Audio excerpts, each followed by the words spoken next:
morning, good afternoon, good evening, ladies and gentlemen. And thank you for joining this webinar from the different time zones. Welcome all. Today, webinar topic organized by the Institution of Public-Private Partnership Hong Kong is PPP from a private party perspective. This will be presented by Mr. Walter Chen, Chairman of IPPP Hong Kong. My name is Francis Tutu. I'm a director of Sistra MVA Hong Kong, a transport planning and traffic engineering consultant, and a fellow council members of IPPP Hong Kong. I will be your moderator for this webinar. The presentation will be conducted in three parts. Section 1 will be the introduction to the basic principle of PPP, followed by financing of PPP projects, and the last part will be the PPP from private party perspective. This will be followed by a Q&A sessions, and our participants are welcome to send in their questions via the chat box or write to us via email after the webinar. Before we start, I would like to take this opportunity to introduce Walter, the speaker.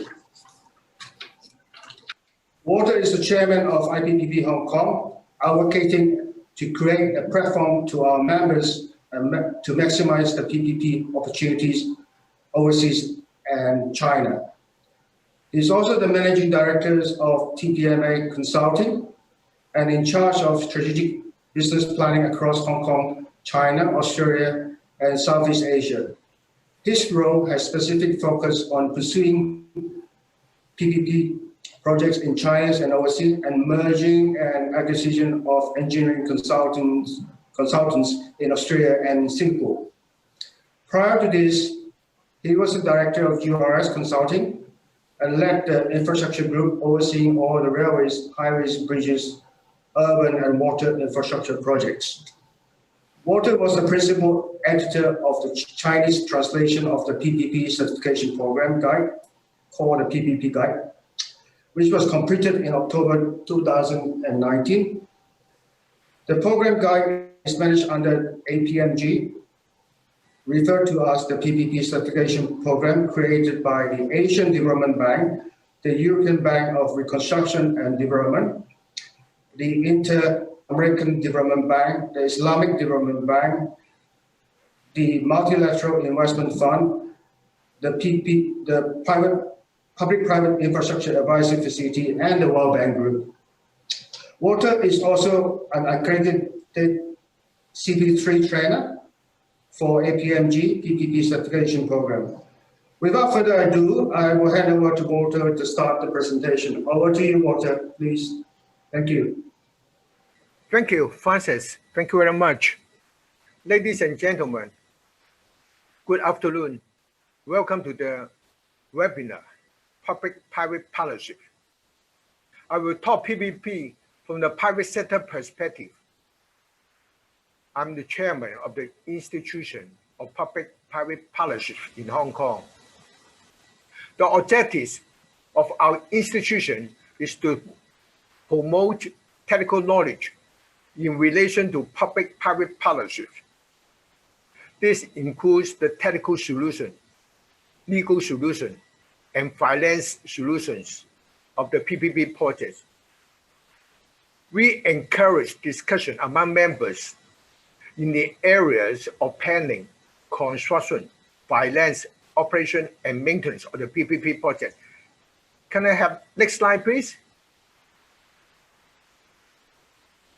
And one more slide, please. Yes. The first session of this talk is to introduce the basics of PPP. The second session will talk about the financing of the PPP projects. This session will explain the differences between the sovereign financing, corporate financing, and PPP financing. I will show you the alternative financing methods in the latest development. In session 3, I will describe the approach taken by the private party in a PPP project. I will show you about the private party, how they target the PPP projects and prepares the the PPP tender for submission. Next slide, please.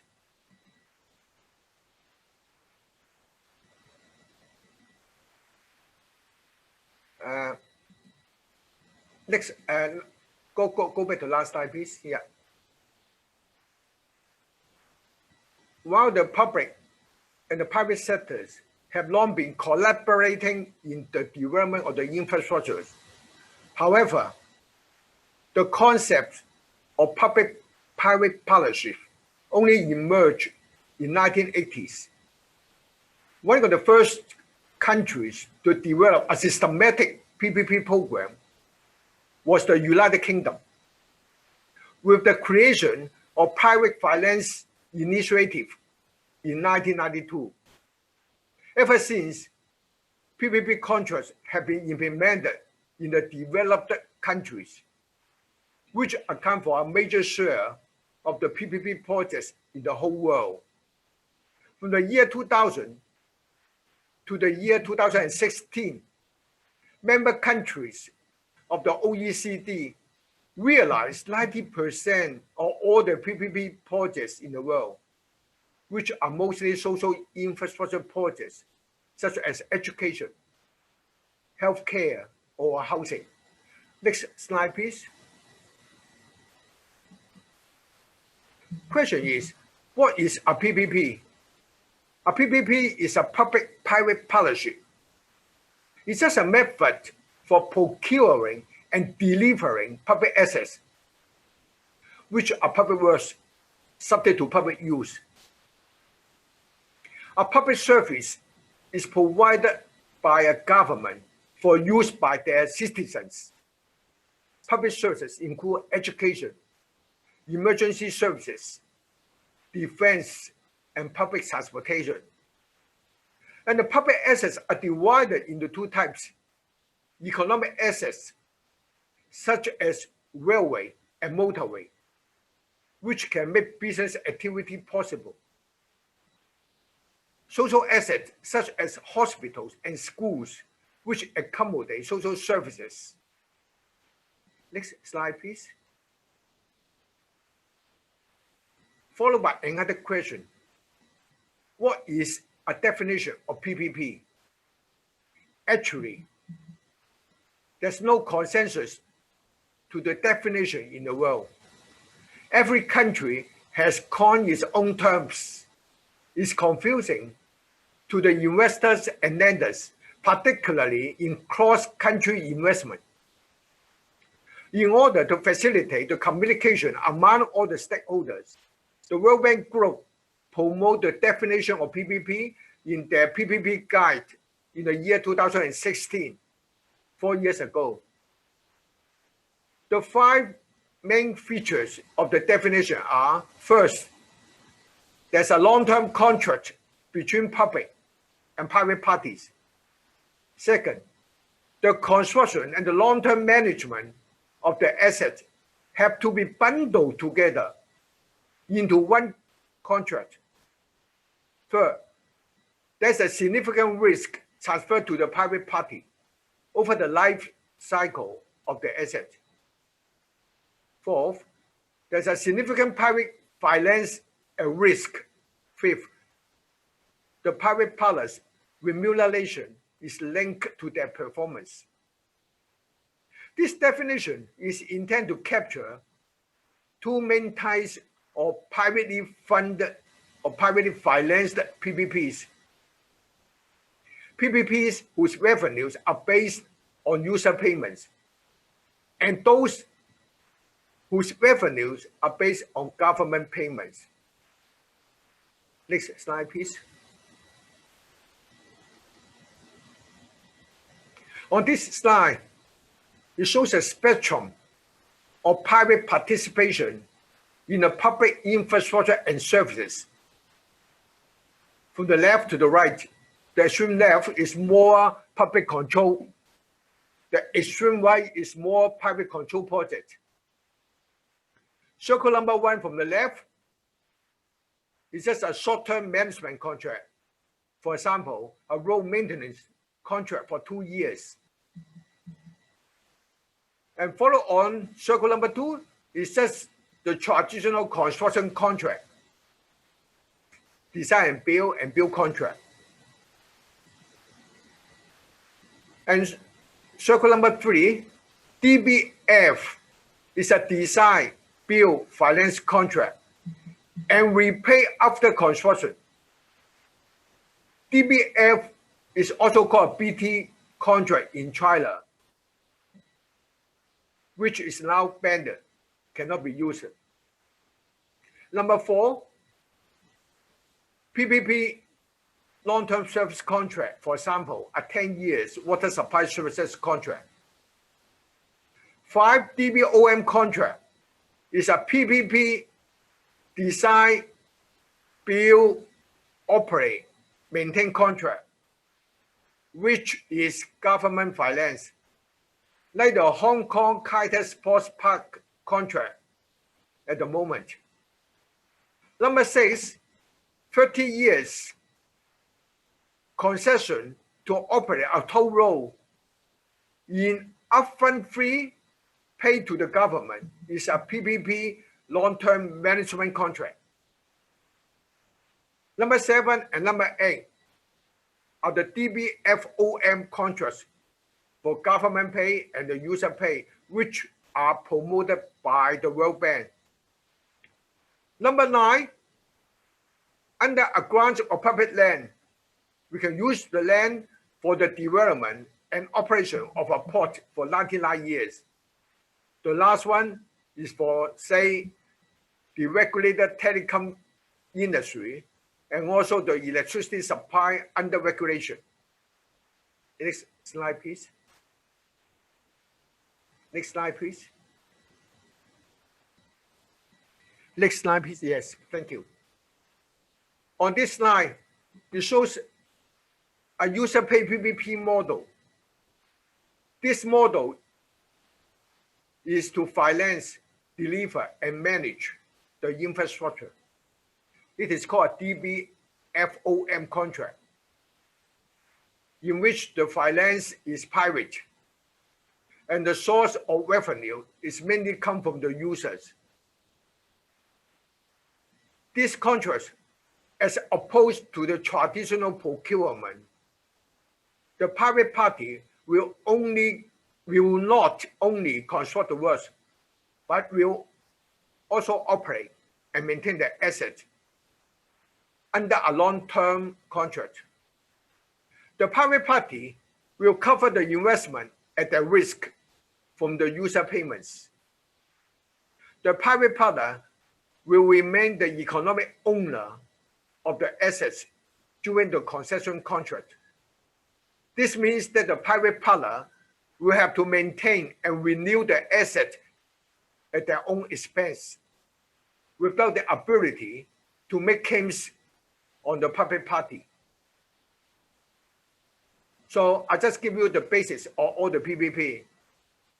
Now, next we move to the PPP financing. Francis.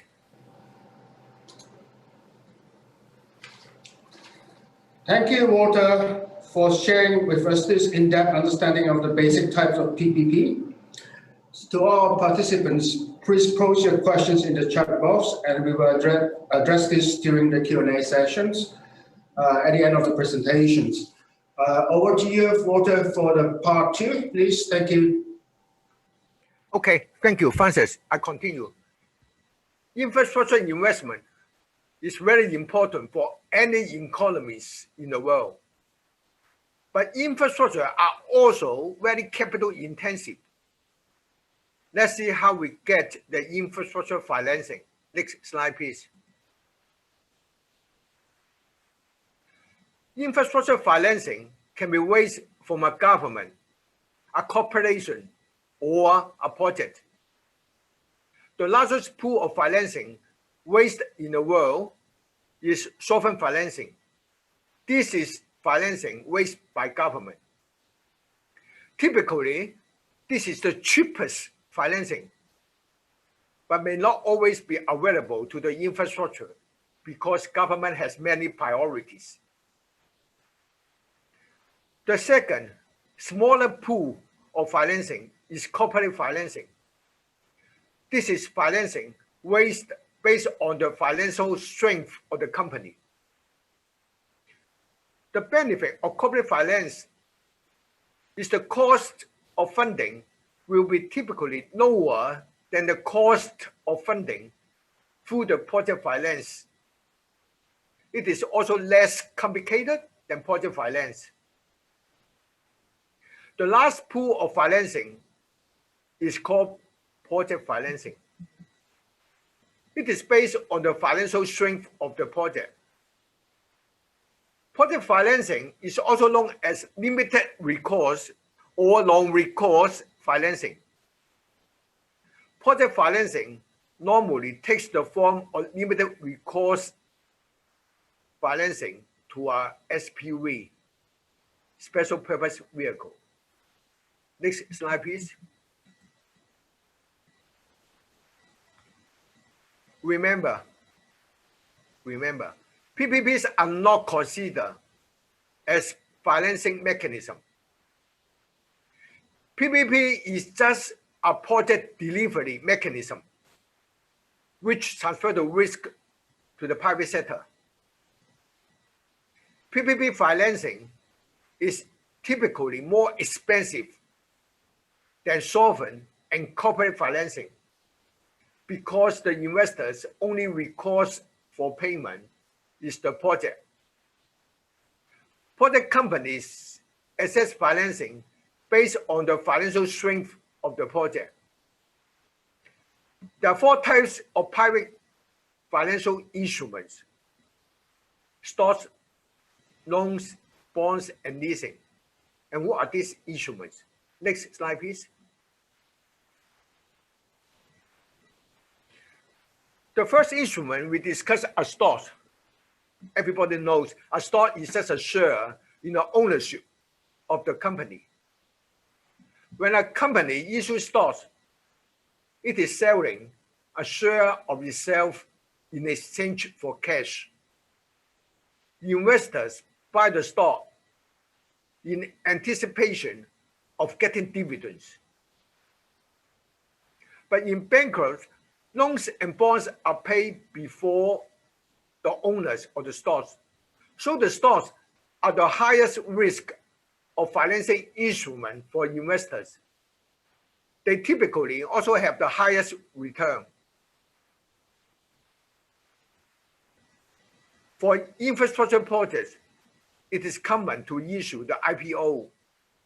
For example, the restructuring of PKP Cargo, a railway freight carrier in Poland.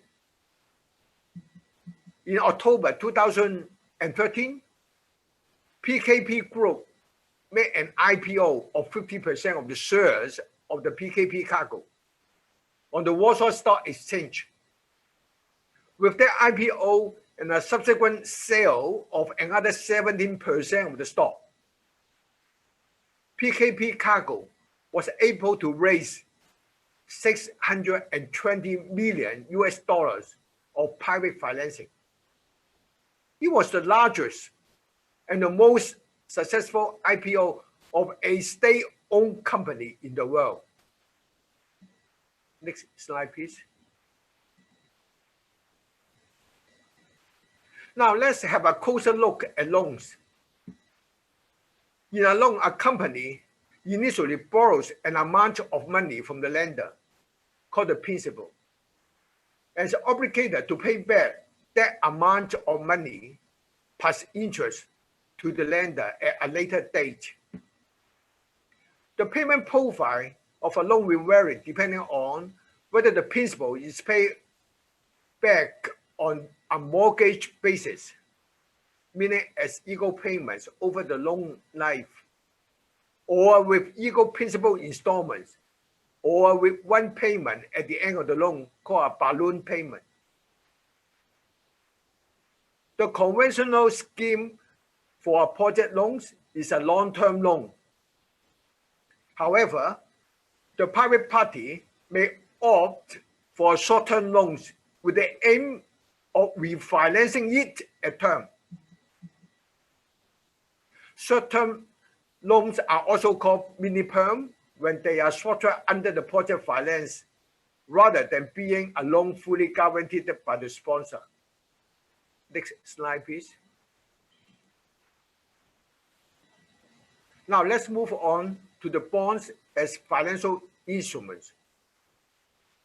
With bonds, an investor provides money to a borrower in return for a promise to pay the face value of the bond at the maturity date and a specified level of interest until the maturity date. The payment profile is just like a balloon payment loan, and bonds are traded on the national exchanges. The price at which they trade will depend on the market conditions and perception risk of the company. For example, for a bond in the graph, bonds with a face value of $100 and interest of 3.95% have traded for $98 to $110 over the period shown in the graph. Now, the latest bonds are the green bonds. Green bonds are designed to attract capital from institutional investors. Institutional investors such as pension funds. Green bonds are fixed income securities to raise necessary capital for the low carbon projects. Next slide, please. Now, the last one, now coming to leasing. A lease is an arrangement in which a finance company purchases an asset such as a wheel wagon from a supplier and provides it to the lessee. A lease for short time is called an operating lease. An operating lease is usually short-term and cancelable before the expiry of the lease period. It's common for businesses that want to use the equipment for a short period and replace the equipment at the end of the lease. The lessor retains the ownership of the equipment and bears the risk of the oscillations. A long-term lease is called a capital lease. A capital lease is usually a long-term and non-cancelable. In this lease, the lessee is responsible for maintaining the asset and paying any insurance and tax associated with the equipment. The equipment's assets and liabilities are recorded in the lessee's balance sheet. Next slide, please. Now, this slide shows the share of the private infrastructure investment in the last 10 years. By country income, you can see the investment in the high-income countries has accounted for 67% of the private investment on average over the last decade. While there has been some success in attracting investment in the developing countries, the progress in mobilizing the private capital remains below the desired levels. Let's look at by sector. The renewables and the transport sectors attract the highest levels of the private investment. Private investment in the social infrastructure, like the healthcare, education, and public facilities, declined the most in the last 10 years. It was $19 billion in the year 2010 to only $3 billion in the year 2019. So you can see the investors are more interested in the renewable energy sector. The last one by investment type, from the year 2010 to the year 2019, an average of 73% of private infrastructure investment globally was debt finance, and 27% was equity finance. However, in the low-income countries, this pattern was completely reversed, with equity accounting for 73% of the total private financing. It's not very good. Next slide, please. This slide gives a feel about the sources of financing. In the year 2019, the World Bank reports a survey of detailed financing information of 159 projects, amounting to approximately 74% of private investment projects, which has an investment value of $50 billion US dollars. Of the total investment amount, 67% was debt finance, and 46% of this debt was raised from the commercial banks, and 20% from the bilateral banks, and 70% from the multilateral banks. Overall, the international finance is 61% of the debt. Next slide, I will show you a little bit more details about the private investment. Next slide, please. This slide shows you the proportion of the primary market of the total private participating investment. The total private investment in infrastructure has increased over the past decade. The increase has been driven by secondary market transactions, that is, the trading of existing infrastructure assets. The graph shows secondary market transactions account for 75% of all private financing in infrastructure in the year 2019. Worldwide, the private infrastructure investment in primary markets has been very slow. In the year 2019, it came in at just about 106 billion US dollars, about 0.13% of the total global GDP. This was down from 156 billion US dollars in the year 2010, which is about 0.25% of the global GDP. This year is not a good year. Private capital is particularly important given the physical challenges resulting from the COVID-19 pandemic. Next slide, please.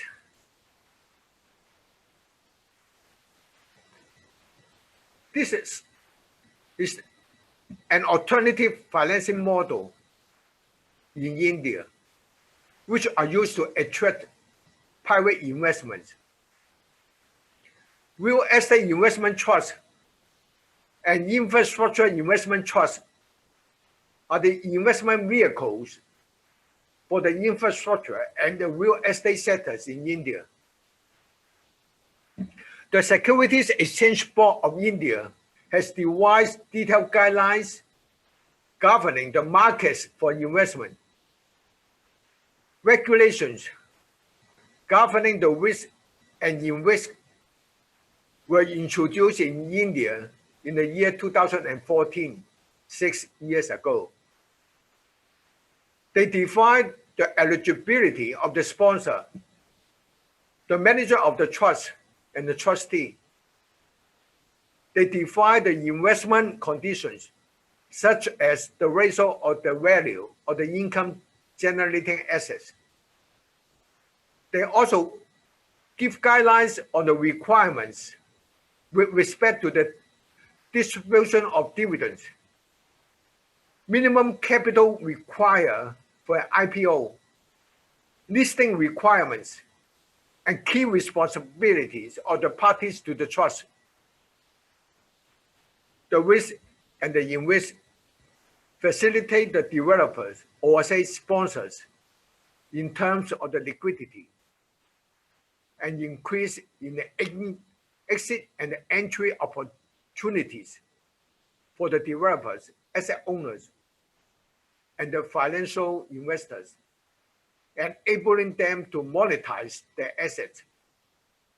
In terms of business, it transformed the business from an asset-heavy to asset-light model. It creates capital-raising avenues for developers or smaller companies.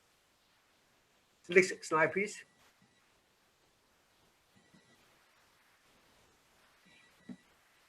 This year is an exciting year, very exciting. We have another alternative financing model in China. It's called China Risk. China Risk includes residential and commercial real estate properties. Instead, China Risk are only for infrastructure. These infrastructure trust funds will be governed by both the existing regulations of public funds and the rules of the infrastructure risk, which are set out by National Development and Reform Commission and the China Securities Regulatory Commission in Circular Number 40 on April the 30, 2020, this year. Notably, public funds in China can only invest in the tradable securities, such as stocks, bonds, and other permitted financial instruments, rather than directly holding the underlying asset. Hence, Chinese risks have to be structured in a way to address the restrictions under the existing regime. You can see the diagram. We have the ABS underlies the fund. China Risk will typically adopt a transaction structure of the public fund plus ABS. The infrastructure fund will apply 80% or more of the proceeds to subscribe the securities, which will be asset-backed securities. That is, the ABS will act as the conduit for passing through the cash flow from the underlying assets to the fund. It's very complicated, okay? And that's all about PPP financing at the moment. We will move on the private party perspective. Francis. Next slide, Francis. Thank you, Walter, once again, for giving us an overview of the types of PPP financing arrangement and the various types of PPP funding and models. So would you like to continue to wrap up the final parts of the presentation? Over back to you, Walter. Thank you. Thank you, Francis. I continue. This session, I will describe the approach taken by the private party in a PPP project. I will highlight some of the key activities you will carry out at each stage to target the PPP projects. Next slide, please. This slide shows the activities of a project company from screening the projects to tender submission. Firstly, the decision to select a PPP project depends on the country, the market, and the project itself. Second, put a bidding consortium together. Don't forget, should include 4 key partners: sponsors, construction contractors, operation and maintenance contractors, and the lenders. Sponsors must look for like-minded partners in order to develop a winning team. Third, get a project team on board. The consortium has to deal with the appointment of external advisors. The advisors cover the areas of technical, legal, and financial in nature. Fourth, the contractors may be both the future equity shareholder and contractors. The SPV will enter into a project agreement with the government. After obtaining the funding from the investors and signing the contracts with the contractors. Fifth, apart from preparation of the consortium's bid, which involve the completion of the technical, financial, and legal proposals,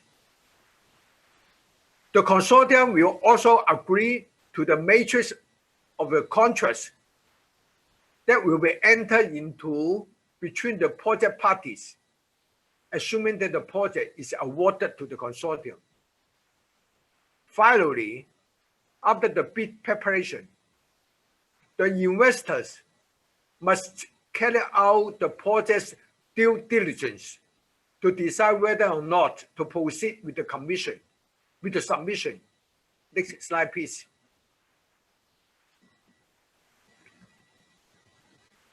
How do we target markets and select the PPP project? As you see, there are many private parties involved in a PPP project, and each has its own specific reasons for investing in such a project. The factors influence the private party include the company's investment appetite, their corporate strategy, the mandate it has to invest in a specific country or specific sector, and how costly it is prepared to bid for the PPP projects. The level of the PPP activities in a market will be influential too. If there's a large number of existing PPP participants, may reveal there's too much competition for a private party to win a bid. If there's too few PPP participants, may indicate a lack of the market liquidity.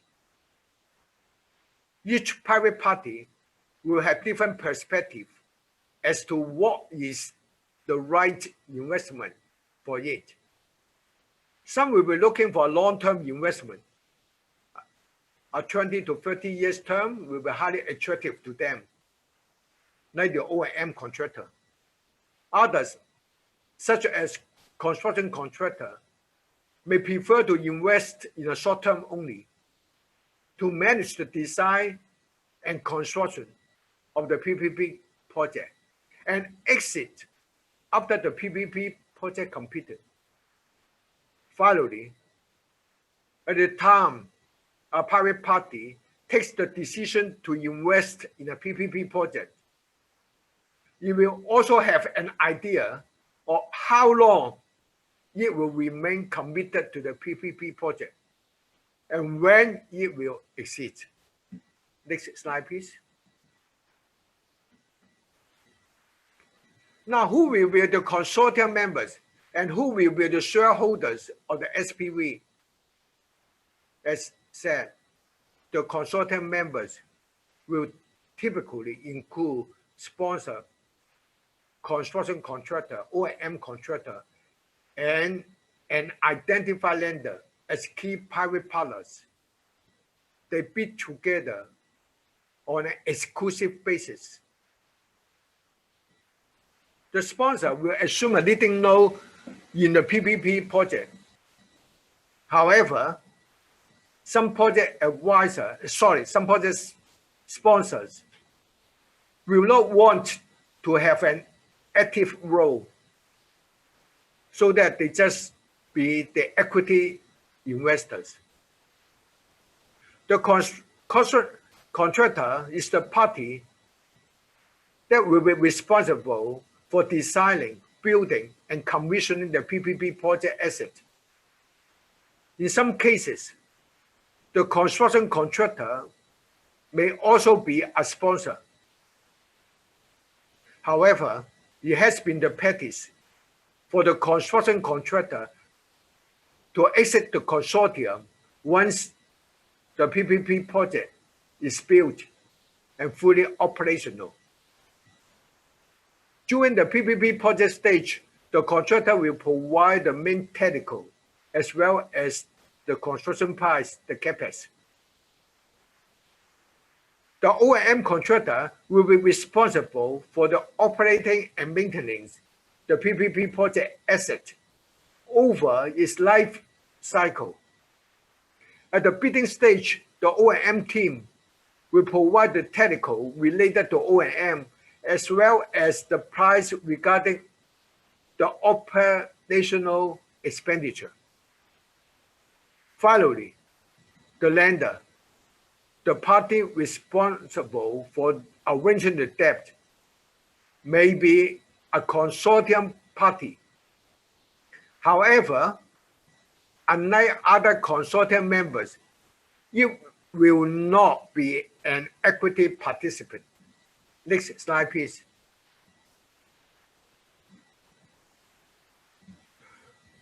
How to prepare the financial solution for the PPP project? The financial solution have to start with a business case for the private party to approve its decision to invest in the PPP project and submit its bid.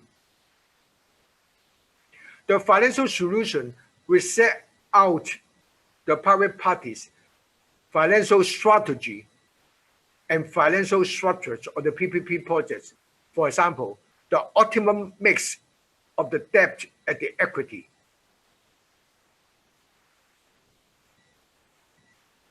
They have to use financial model. The financial model is one of the tools for the private party to make financial assessment of the PPP project and to assist in structuring the financial solution. First, the financial model is used to determine the construction prices and the O&M costs, which are the key parts of the overall proposal. The model will enable the consortium to test a variety of prices until it gets to an optimum total price for the PPP project.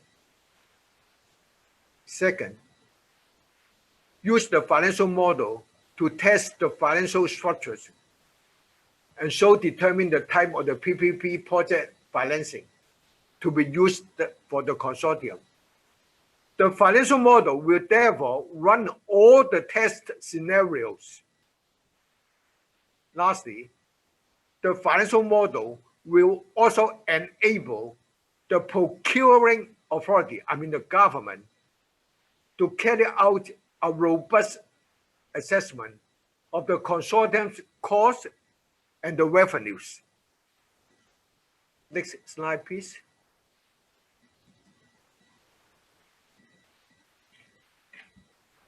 In the PPP procurement, it is common to shortlist 2 or more consortia to respond to a proposal. The procurement is in the 2-stage open tender.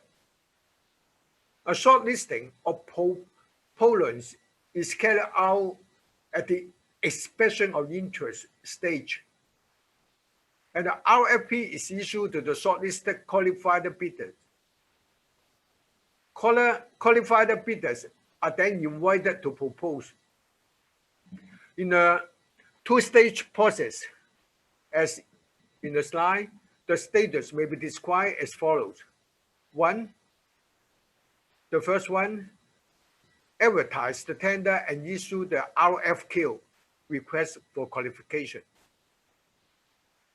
In the second stage, assess the statement of qualification and pre-qualify the candidates. Third, prepare the bid.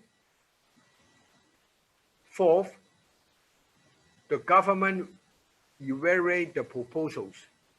Fifth, the government will award the tenders. Six, execute the contract. And seven, close the contract. Financial close is called. Next slide, please.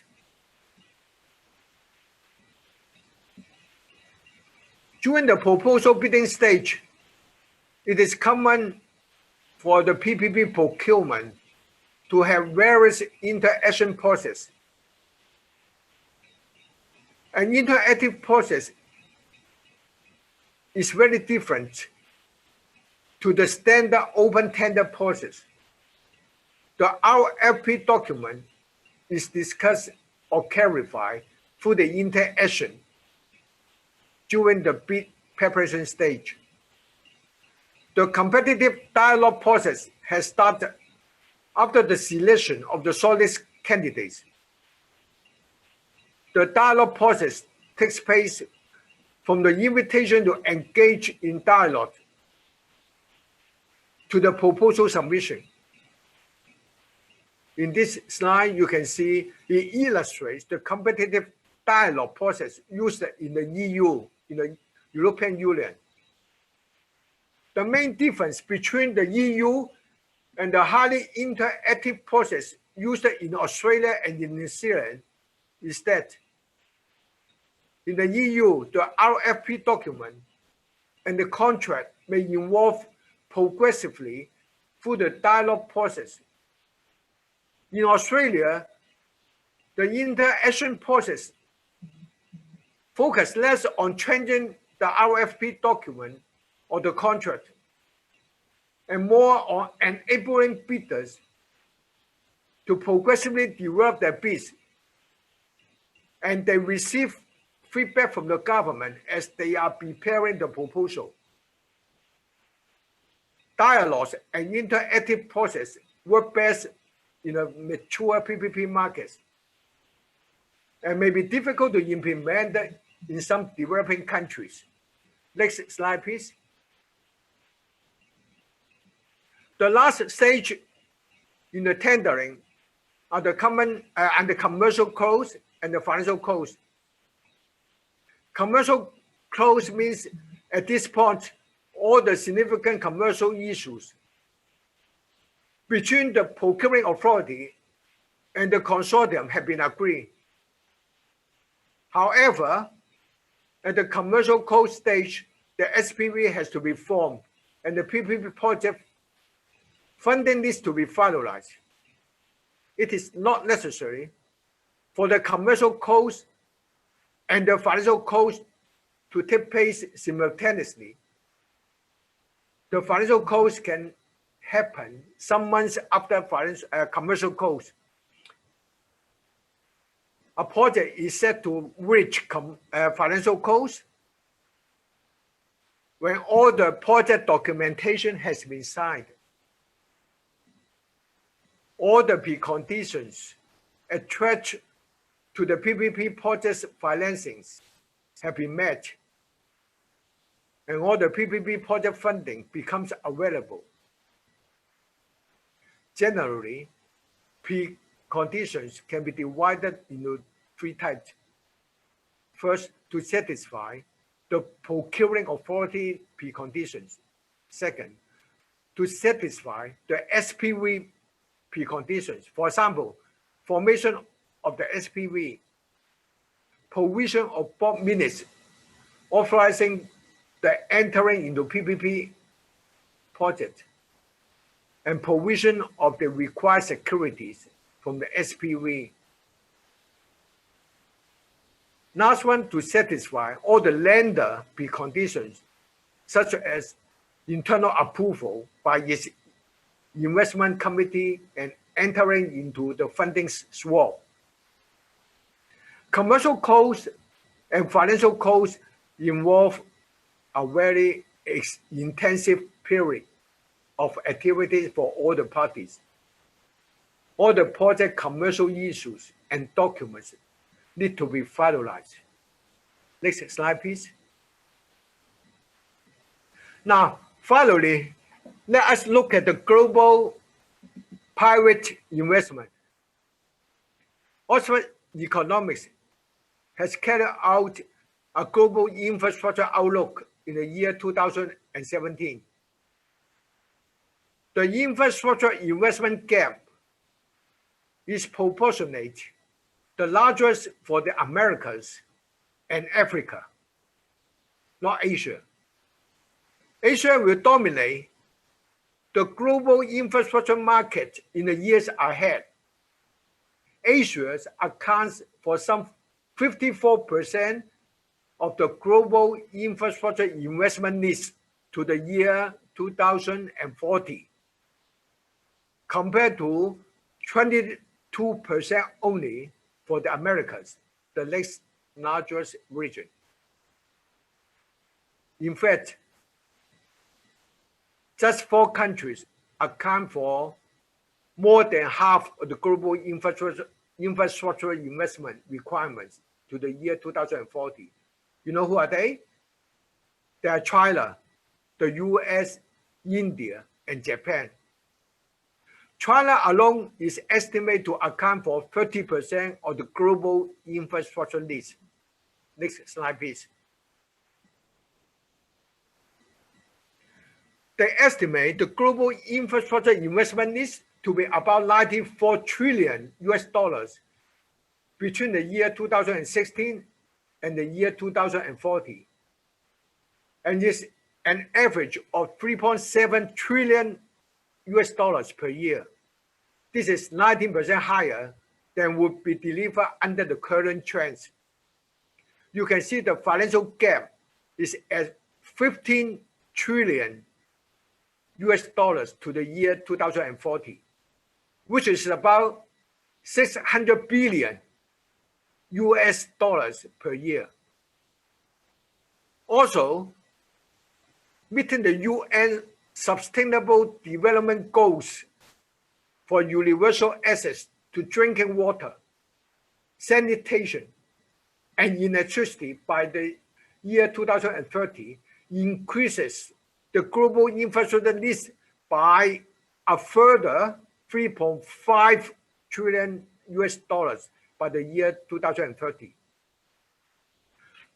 The only way to find that much money for infrastructure is to expand their funding and financing, maybe based on all the alternative financing methods, and particularly to convince the private sector to invest. Next slide, please. We here come the last, but not the least slide. The PPP model is well established now for the economic infrastructure such as roads, bridges, and public transport system. And it is also used for the social infrastructure such as schools, prisons, and hospitals. PPPs have been developing in China since the very late 1980s. The year 2014 might prove to have been the landmark year in this development. During the year, the Chinese government issued several important documents encouraging private investment in the public infrastructure. PPP in China is now allowed to raise funds through the China REITs and the asset-backed security.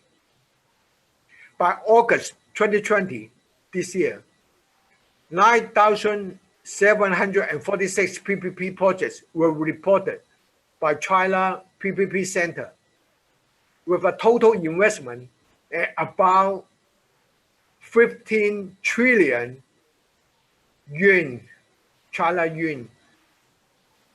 Thank you for attending this seminar. It's just an introduction to PPP only. Hope you find it useful, and hope you are well in the COVID-19 pandemic. Thank you, Walter, for giving us a very interesting presentation, an understanding of the principle and type of PPP investment structure and framework, and also the type of PPP markets and an overview of the procurement process for PPP and how PPP projects are financed and managed, and how the SPVs and the consortium are established to implement PPP projects around the region. Now, I have a few questions being posted, but before that, I would like to ask you one question to start off. We've got about 5 minutes left for the session. So, can you share with the participants what are the potential type of PPP projects suited for Hong Kong or the Greater Bay Area and the Asia Pacific region? Thank you. Thank you, Francis. It's a good point. Actually, in Hong Kong, in 1960s, we have the first Cross Harbour Tunnel. It's PPP project. And now Hong Kong has 3 Cross Harbour Tunnels. You know, the first Harbour Crossing Tunnel, the Eastern Crossing, and the Western Crossing. They're all PPP projects. In fact, the current PPP projects, we have 2 or 3 at the moment. The chemical waste treatment plant at Chengyi, and also the Chengyi suspension bridge control area, also run by a private consortium. They are all current PPP projects, still in service. And recently, we have 2 projects, PPP projects. They are DBOM projects. One is the Kai Tak Sports Park in Hong Kong. You know, it is a very big project, American dollar, 30 billion Hong Kong dollars project.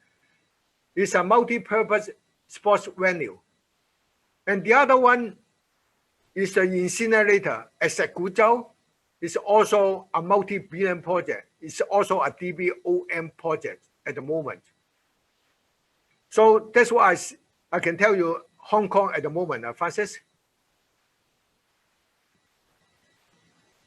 Thank you, Walter. I have 2 more questions being posted. One, I will go for the simple one first. What is the primary market and the secondary market for PPP? I assume that is in the region, huh? Yeah. Okay. Primary market, basically, you raise money from the private capital, from those investment company, or you know, the private equity companies, or from IPO. They are the primary markets. And now some people, they issue bonds, and some people, they issue the IPO of the security, and then all these securities and the bonds, they are all tradable in the national exchange. So we call this secondary market. The secondary market become more and more because the investors consider the infrastructure assets are very reliable and very moderate risk they can invest. They actually consider as AAA investment. So it becomes more and more popular for the pension funds and for those insurance companies. So it's become a very big market for circulation. So these are the secondary markets. Thank you, Walter. The final question is from MW Chan. So I'll read it out. It's actually in the chat box.